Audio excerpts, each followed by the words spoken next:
ही आमची प्रमुख मागणी आहे। त्याचप्रमाणे भारत हा कृषीप्रधान देश आहे, परंतु संपूर्ण देशातील त्यातल्या त्यात महाराष्ट्र आणि विदर्भातील शेतकरी हा हवालदिल झालेला आहे आणि त्याची परिस्थिती फार खालावलेली आहे। निश्चितपणे त्यांच्या शेतीच्या विकासासाठी आणि त्यांच्या सामाजिक, राजकीय आणि आर्थिक विकासासाठी निश्चितपणे शेतमालाला भाव मिळावा म्हणून शेतीविषयक अनेक उपाययोजना कार्यान्वित करणे, त्याच्यामध्ये सुधारणा करणे हे फार आवश्यक आहे।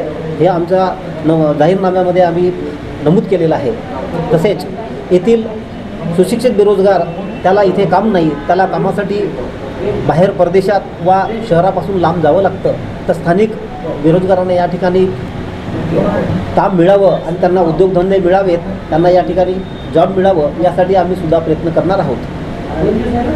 त्याचप्रमाणे येथील शेतकऱ्याच्या दुधाला भाव नाही।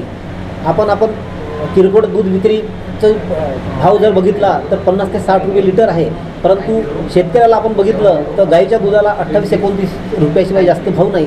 त्याचप्रमाणे म्हशीच्या दुधाला 32 रुपयाच्या वर भाव नाही। त्यामुळे दुधाच्या व्यवसायासाठी सुद्धा, दूध उत्पादक शेतकऱ्याच्या साठी सुद्धा निश्चितप्रमाणे ठोस उपाययोजना शासनाच्या माध्यमातून झाल्या पाहिजेत, अशा प्रकारची आमच्या पक्षाची भूमिका आहे। आणि निश्चितपणे आम्हाला या ठिकाणी संधी मिळाली तर आम्ही ह्या सगळ्या शेतकऱ्यांसाठी असेल, विदर्भीय जनतेसाठी असेल, निश्चितपणे आम्ही काम करू। आधी ऑल इंडिया फॉरवर्ड ब्लॉक या राष्ट्रीय पक्षाच्या वतीने 10 नागपूर लोकसभा निर्वाचन क्षेत्रातून यावेळेस मी उमेदवारी अर्ज भरलेला आहे। आधी बदल्या काही कालांतराच्या नंतर या पक्षाच्या वतीने या ठिकाणी निवडणुका होत आहेत आणि मी त्याचा उमेदवार आहे। मला या उमेदवारीला काही संघटनांच्या शाखांचा या ठिकाणी पाठिंबा सुद्धा मिळालेला आहे, समर्थन मिळालेलं आहे। तर त्या वेगवेगळ्या संघटनेचे आणि समाजाचे सुद्धा पदाधिकारी या ठिकाणी उपस्थित आहेत। तर पहिल्यांदा त्यांच्याकडनं आपण त्यांच्या समर्थनाचं जाणून घेऊ आणि त्यानंतर मी माझी भूमिका परत आपल्यासमोर ठेवेन।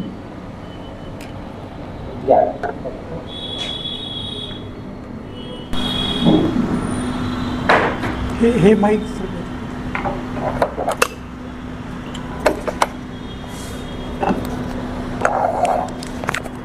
मी डॉक्टर प्रमोद मेश्रे, कला विचार मंचाचा अध्यक्ष। आजपर्यंत सामाजिक कार्य मध्ये समाजामध्ये आम्ही काम करतो, पण समाजाचा विचार आजपर्यंत जे काही आमच्या काही समस्या आहेत त्या जाणून घेण्याचा प्रयत्न आजपर्यंत केलेला नाही। त्यामुळे समाजाचा एक उमेदवार आजच्या या लोकसभेमध्ये उभा आहे। त्या दृष्टिकोनातून समाजाची जास्तीत जास्त शक्ती दाखवण्याचा आमचा प्रयत्न असून आणि आमच्या उमेदवाराला विजय आणण्यासाठी आम्ही आमचा कला विचार मंचाचा पाठिंबा दिलेला आहे। बऱ्याच मागण्या आहेत समाजाच्या, पण शासन विचार करत नाही। बरेच अगोदर मोर्चे झाले, पण त्या मोर्चाचा कुठलाही विचार होत नाही। आम्ही सहस्त्रवार आर्थिक विकास मंडळाची मागणी केली, ती सुद्धा शासनानं त्याची दखल घेतलेली नाही। अशा प्रकारच्या त्यामुळे आमचा शैक्षणिक, आर्थिक दृष्टिकोनातून आमचा समोर मागायचा आहे। आमचा मूळ धंदा हा कला समाजाचा दारू व्यवसाय आहे, पण तुम्हाला माहिती आहे दारू व्यवसाय सुद्धा आमच्या कलाकाराला परमिट मिळत नाही। ते दुसऱ्या इतर लोकांना देतात, पण आम्हाला का देत नाही, पण आमची मागणी आहे। त्याप्रमाणे प्रत्येक जिल्ह्यामध्ये शैक्षणिक विद्यार्थी येतात, खेड्यातून येतात, पण जिल्हा स्तरावर त्यांचं एक वसतिगृह नाही आहे, त्याची सुद्धा आमच्या मागण्यामध्ये।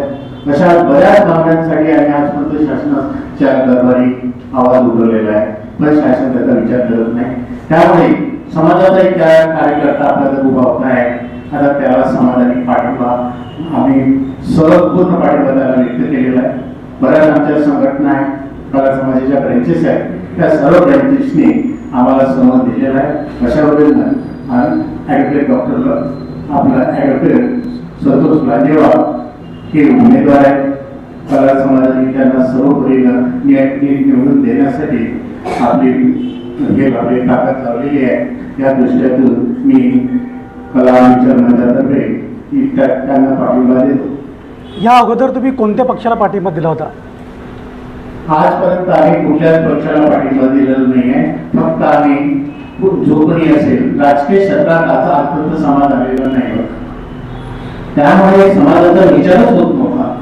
म्हणून यावेळेला ॲडव्होकेट लाजेवार हे उमेदवार म्हणून उभे राहिले आहे. म्हणून त्यांना सर्व पाठिंबा देऊन आपण आपल्या समाजाच्या मागण्या कशा रेट नाही हा आमचा प्रयत्न आहे. हे तुमच्या समाजाचे आहेत म्हणून देता की मोठे मोठे पक्ष पण आहेत, पण त्यांना तुम्ही ना समाजाचे आहेत नाही, म्हणून? आजपर्यंत काय झालेलं आहे, जे सत्ताधारी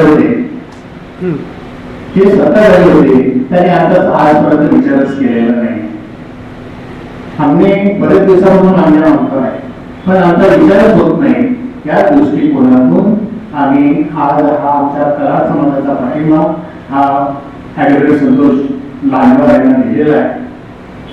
त्या निमित्तानं आम्ही या सरकारच्या याच्यामध्ये जर आमची या सत्ता आली तर आम्ही आमच्या मागण्यांचा विचार व्हावा ही आमची इच्छा आहे. आमची नागपूरमध्ये कराड समाजाची जनगणना म्हटली तर ते 1.5 लाख आहे. म्हणजे सरळ तुमचा रोज जो आहे हा मोदी सरकारवर आहे.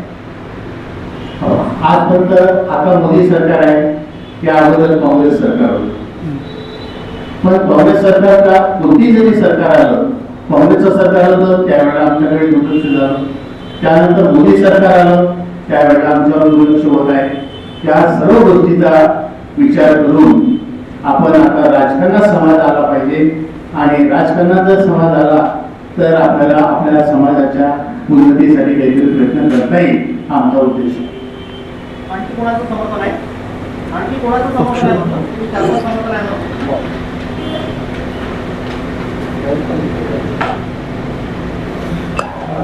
मी पुरुषोत्तम भगीन प्रमाणित जिल्हा परिषद सरकारी संस्थान आपण महाराष्ट्रासाठी अधिकारी संघटक आणि कोषाध्यक्ष आहे.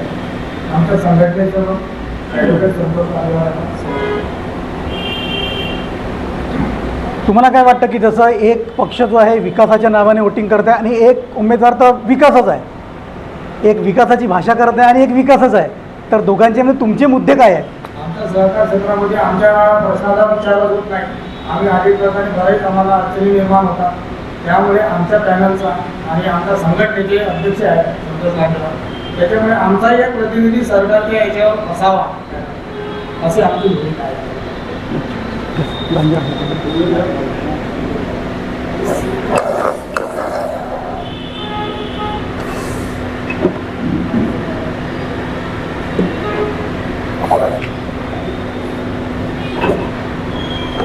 पत्रकार मित्रांनो नमस्कार, जय हिंद. मी Maruti Wankhede, all India forward bloc Maharashtra राज्य उपाध्यक्ष, पूर्वी महाराष्ट्राचा सचिव होतो. ऑल इंडिया फॉरवर्डचे उमेदवार लोकसभामध्ये उभं व्हावं अशी माझी दिली तमन्ना होती. कारण भाऊ जामंतराव धोडे गेल्यानंतर ही जागा खालीच आहे म्हणजे ऑल इंडिया फॉरवर्डने त्यानंतर कुठल्याही प्रकारची सीट उभी केलेली नाही. त्यामुळे आमची जेव्हा मीटिंग झाली तेव्हा असं ठरवलं की ऑल इंडिया फॉरवर्ड या लोकसभेमध्ये एक सीट उभी करणार. तसे आमच्या 4 सीट आहेत, अकोल्याहून आहेत, अमरावतीहून आहे, वर्धेमधून आहे, अशा 4 सीटा आम्ही उभ्या केलेल्या आहेत.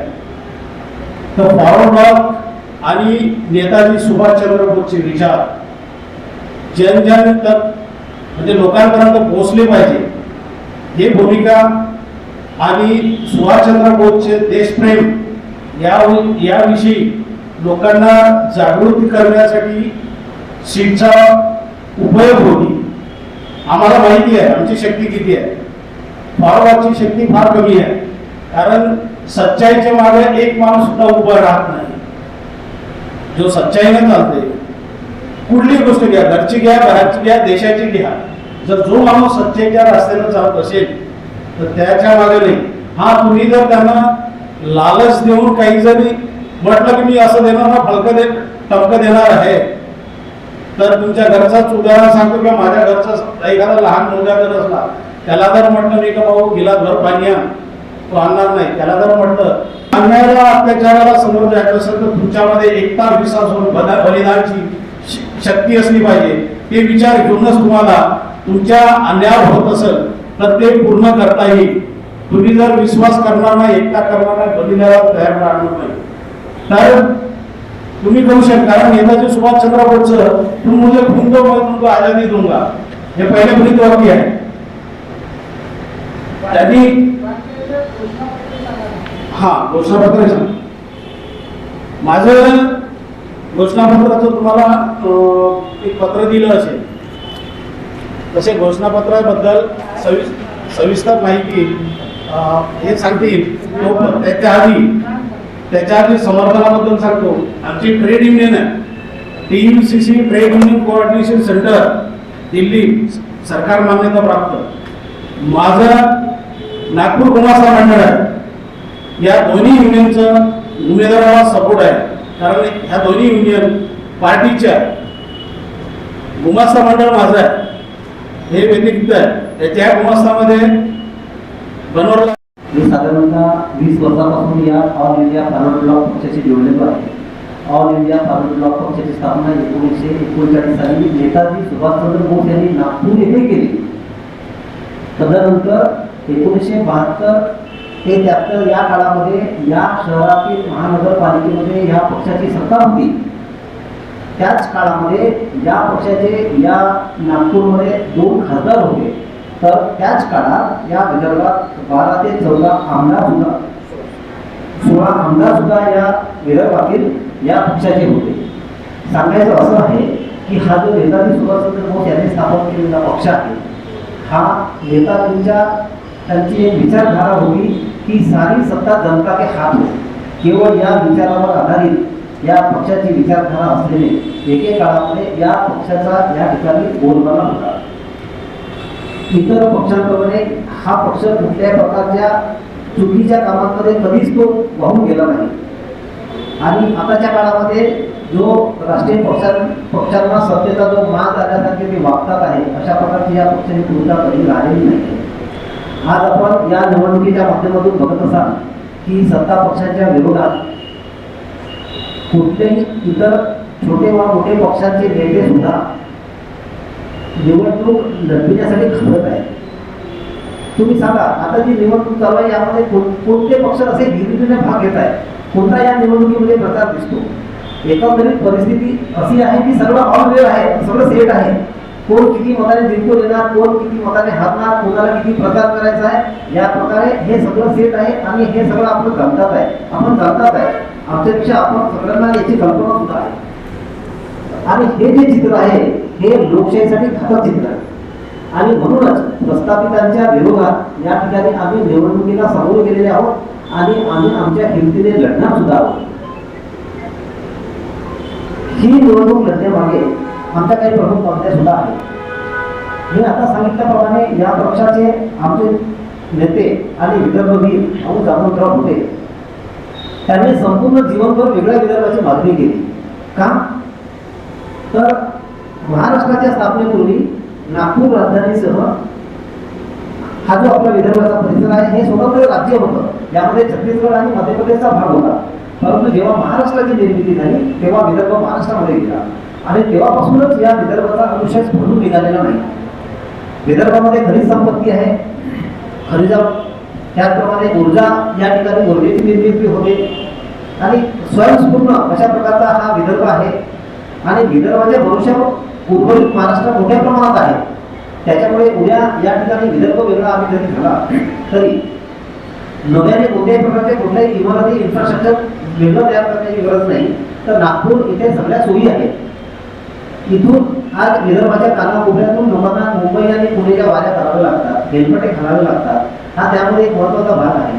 आणि याच्याच द्योतक म्हणून आपण विदर्भातील पूर्व विदर्भातील भाग बघितला तर इतका सामाजिक, राजकीय आणि आर्थिकदृष्ट्या अविकसित आहे. आणि हा वर्षापासून अनुशेषाचा भरून निघत नाही आहे. अख्ख्या महाराष्ट्रामध्ये वीज दिली जाते, ही फक्त 8 तास सुरू राहते. कधी रात्रीच्या वेळेला 8 तास सुरू राहील, कधी दिवसा 8 तास सुरू राहील. त्याच्यातूनही ते 8 तास राहील याची गॅरंटी नाही आहे कुठेच. म्हणण्याचं तात्पर्य असं आहे की एवढा इथे विजेचा उत्पादन होताना सुद्धा तिथल्याच शेतकरी वर्गाला इतकी विजेची कमतरता का, हा आमच्या आणि सगळ्यासमोर एक प्रश्न आहे. तर याच्या निराकरणाच्यासाठी सुद्धा आमचा पक्ष या ठिकाणी काम करेल, ही पण आमची मागणी आहे. आपण बघतात आहे की शेतमालाचा जो भाव आहे 10 वर्षाच्या पूर्वी, 20 वर्षाच्या पूर्वी आणि 5 वर्षाच्या पूर्वी शेतमालाचा भाव बघा ना हाताला भाव होता. तुलनात्मक दृष्ट्या इतर वस्तूंचे भाव वाढले, पण शेतकऱ्याच्या भावाला या ठिकाणी मालाला भाव मिळत नाही. ही एक शोकांतिका आहे. म्हणूनच आपण एक आमच्या दैनंदिनामध्ये विजय आहे. त्याचप्रमाणे शिक्षण आणि स्वास्थ्य विषयक योजना सुद्धा आहेत, त्या मुबलक नाही आहे. त्याच्यामध्ये खूप सुधारण्याची आवश्यकता आहे. त्याच्यामुळे तो पण आमचा एक जाहीरनाम्याचा भाग आहे. आणि ह्या सगळ्यांची पूर्तता होण्यासाठी आणि एक वैदर्भ्य म्हणून एक खारीचा वाटा उचलण्याचं काम आम्ही या निवडणुकीच्या माध्यमातून करणार आहोत. आणि आपल्या सर्वांचं या ठिकाणी आम्हाला सहकार्य लाभेल अशी अपेक्षा आहे. विदर्भ राज्य तुम्ही मांडणी केली, याबद्दल तुम्ही फॉरवर्ड केला की कधी आंदोलन केला का जिल्ह्यासाठी? विदर्भातील भाऊराव होते हे फॉरवर्ड ब्लॉकचेच नेते होते आणि फॉरवर्ड ब्लॉकच्या बॅनर खालीच त्यांनी विदर्भाची मागणी वारंवार केली, मोफत दिली. तुम्ही आपल्या घोषणापत्रात की आमच्यातले पण काही लोक मोठ्या पक्षाचे त्यांचे संबंध मधुर संबंध आहेत, ते त्यांच्या विरोधात जाऊ शकत नाही.